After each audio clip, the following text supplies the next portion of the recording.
Are you thinking about getting an epidural in labor? Well, here are 3 ways that you can make it safer for you and baby. But first, we kind of have to know a little bit about how birth physiology works in the first place to know how epidurals affect it and then how we can counter those side effects.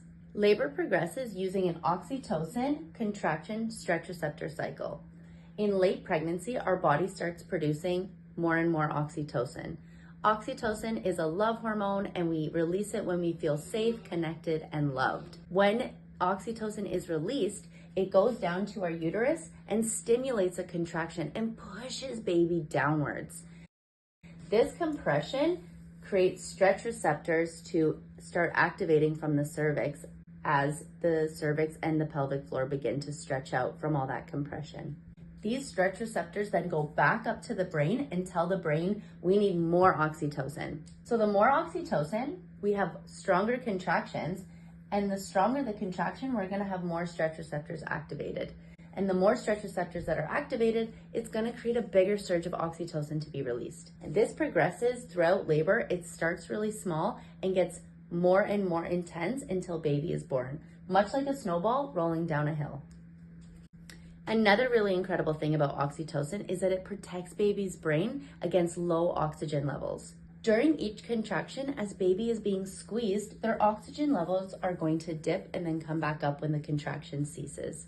The amazing thing is that the maternal oxytocin actually crosses into the fetus and quiets and shuts down baby's brain cells. If baby's brain cells are shut down or quiet, then there's going to be less need for oxygen. In this environment where oxygen levels are going down and then back up again, baby's brain is then protected. Now that we can kind of see how the whole birth physiology works, when we get an epidural, it stops the contraction sensations from reaching our brain. But what it also does is it actually stops these stretch receptors from also reaching the brain, telling our brain to release more oxytocin.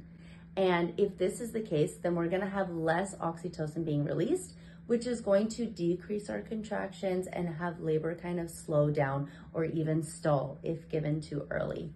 So how can we have a safe birth with an epidural? Well, number 1, we're gonna increase oxytocin naturally in other ways.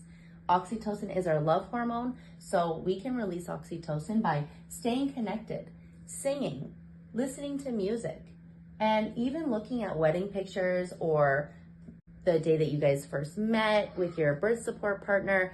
Anything that kind of brings you guys closer together, massages, those things are gonna really help increase natural oxytocin.